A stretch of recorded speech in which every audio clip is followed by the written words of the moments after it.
What's up, everybody? This is Merlin's Fault. I'm Clay. I'm Victoria. And today we're going to be summoning stuff in this game late at night in the library. Holy cow.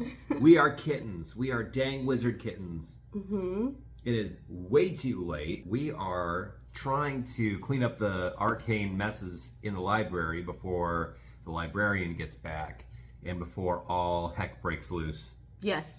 Yeah, this game is super fun. How would you describe this game? I will say, I think when we show it laid out, it's going to look more intense and confusing than it actually is. It's very simple, and it's a lot of fun, though. Yes. I do like that. It is a competitive game, but it's not... Typically, I don't much care for competitive games quite as much as cooperative, but this one I actually really enjoyed. It's more simple. It's a step above a party game, I would say, because there's more strategy involved. This is going to take a little bit longer. Setup is really easy once you know what you're doing. And the artwork is beautiful. Yes. I love looking at them. Yeah, all the characters. The characters make me laugh. There's a lot of cat memes in this game. Yes. That are represented through fantasy world wizard kittens. It's a lot of card slinging, card flipping, trying to eliminate the curses that are inhabiting the library. So once we have enough resources, we can get rid of those resources and eliminate one of the curses, and then we can go proceed with the rest of the round. Yes. And it's the person that has eliminated the most curses throughout the library experience, either before all the curses are eliminated, or the librarian catches all the kittens super late at night. The person with the most points is getting away scot-free. No detention, no calling of the parents. Yes. No anything. So let's see what kind of chaotic shenanigans we can get into in our how-to guide for this game. And then we'll kind of give it a little review by the end. Yeah, sounds good. As you see, this is our setup. As one of the characters, this is your ritual circle. You will have your chapter 1, 2, and a locked chapter 3. Now this is locked until your Chaos Cat pull from your ritual deck is going to unlock that chapter and a new rule. Now each player is going to start with one card, ritual card on each chapter. You will have a paw token.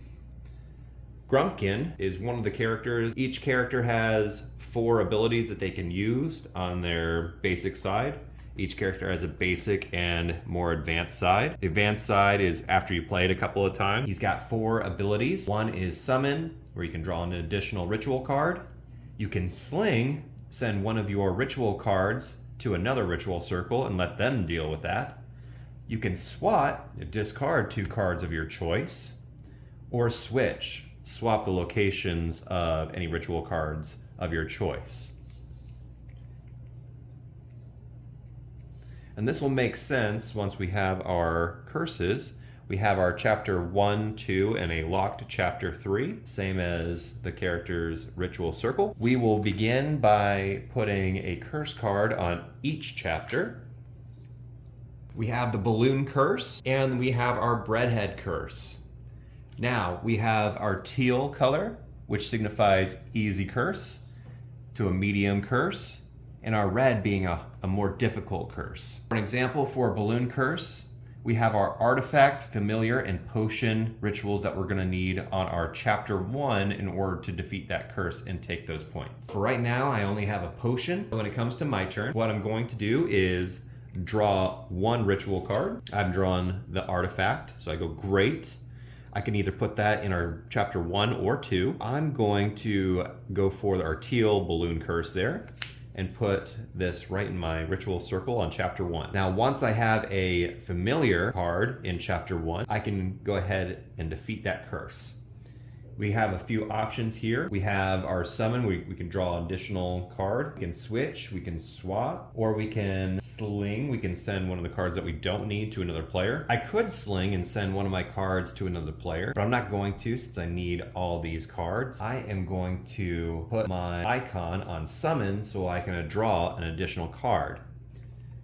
I'm going to put my potion there. Once I summon or use any of these abilities, when it comes to my turn again, I'm not able to use an ability with my paw token on it already. So basically you can't use the same ability twice. Kind of goes in the same vein as Villainous or a similar mechanic. When it comes to another player's turn, they had some cards they don't need. Another player swatted a familiar over to me. I don't know why, but I got a familiar now. When it becomes my turn again, I'm going to draw my ritual card. Great, I've got a scroll, and I could use a scroll for Chapter 2's curse. So I'm going to put scroll right here in Chapter 1. I'm going to use my ability to switch 2 cards, switching my scroll with my familiar.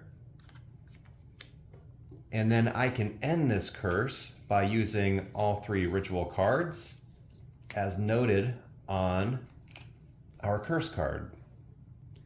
Now there's a couple of things to keep in mind. If I had a couple of extra cards, more than I needed for my defeating of that curse, I could get the score from the card, but reduce my score for the total number of cards in excess of that ritual. If I had 2 extra cards I didn't need, I would actually get 3 points by the end of the game on this one. And that is the basics of eliminating a curse. But once that curse is broken, we would switch it out with another curse. Oh my, we have the Infernal Curse, and you're gonna have to generate many potions. And you scored 2 additional points for each curse your opponents have defeated. This is a really nice card. Things that you wanna keep in mind during this game, in the setup, you'll also have within your ritual deck, the Chaos Cat. You'll also have a Cot card. Now the Chaos Cat, the way you stack it will come up first.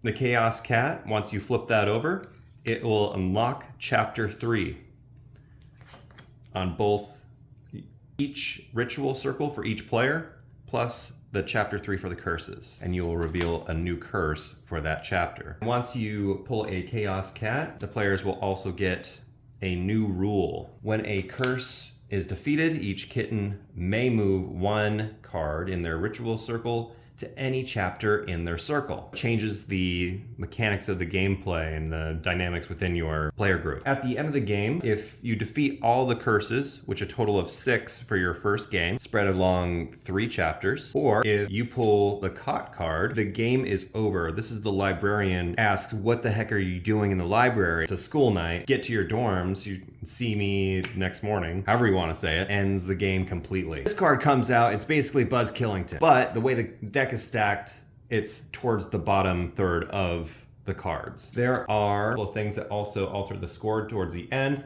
Each player will be able to flip their extra credit at the end of the game. This says add 1 additional point for each potion left in your ritual circle, which is great considering your Infernal Curse. Say another player was able to get this curse and score their points while you still have a ton of potions. You had 3 potions, you were just about to defeat it. You will still get an additional point for each potion, and it could turn the tides of that game. There are additional rules for Chaos Mode. So we have other curse size cards, which will completely change the rules of the game with other notes acting immediately, such as each player discards all their cards in any single chapter. Okay. So now that we've done a playthrough and Clay and I have played before with a friend of ours, what are your thoughts? See, it's a lot easier than what it looks like initially when you set everything up. It does. By the time you're done like stacking the deck, how the Chaos Cat and how the Librarian Cot Cat, get that all organized and all of your setup, it's actually a breeze. It's super easy to go through, and it's really fun. If you have 2 to 5 players, we were showing you the 3 to 5 player range, but there is a 2-player alternative mode. It's a little bit easier for 2 players instead of just slinging cards back and forth. There's like different rules that make it a lot easier and more fun for just 2 players. I ultimately really like it. It really fits my OCD, my niche, when I'm trying to get things in order and then the right cards that match the curses. Sometimes when you get those hard curses up front, it can be a little frustrating, but that's just our luck in some of these games sometimes. Naturally. You should see us roll dice. Oh gosh. What do you think about it? I really like it. And I do. There's definitely repeatability to this. Yeah. Just because of the curses and the order. There is a harder mode that you can play. We did not show that one. But we can play on an advanced mode. So there's a second side to your character card with a bit a variation to their abilities, so you can play that way. There's also more of the Chaos Cat that will be involved then within it. But I like it. It's not a super long game, which can be really nice, but it's also a little bit longer than some of their traditional party games. So I think it's a great way to get people involved with some more of those harder games going on, but it's still lighthearted. And again, I just love the artwork. So it's very cute. And this is the library edition, which also comes with the expanded mode. Along with the chaos, you get the expanded mode that has the purple curses as well, like the Cerberus that looks super adorable. A brand new cat character coming into the party with its own ritual circle, and that's going to be Van Meowset. It just looks incredible. We picked this up at Gen Con one year. They have a great booth for it. They continue to have a big poster for it on their booth like they did this year. This has been out for a little bit now, so. From how all the tables are set up, they're kind of like booths in a restaurant. Yes. At Gen Con. Yes. And I it's really hard for me to peek over, so it feels kind of like, oh, you got to be invited to the club a little bit. It's a little bit that I'm like, I'm intruding in on their space. I want to be as cool as a wizard kitten. Let's do this. Yes. So I think for me personally, I would love to play this again with everybody and finish a full game where we were just getting the basics down. If you like to see an actual full playthrough of the game with at least 3 players, you could hit the like and subscribe button. That would really help us in this new YouTube algorithm that we have to get used to. Yes, we're working on it. If we hit 50 likes, let's give this a playthrough. Let's give it a shot. Yeah. And so you can see how easy and fun everything looks once it's fully assembled. Yes. Let's bring a little chaos to the table. Yes, because cats are always chaotic. Yep, there's literally a ability that all the cats get. It's called SWAT, and you basically just tap things off of the table and just get rid of your cards. It was driving me nuts yesterday. All I wanted to do was swat your drink off the table. It's getting very cat-like. It took a lot in me not to, so. Yeah, the more you play, the more cat-like you get. I defecated in the house. Where? That's for you to find out. Okay, well now I have to go clean that up, so yeah, thanks everyone. All right, until next time, this is Clay from Merlin's Vault. This is Victoria. Signing out. Bye.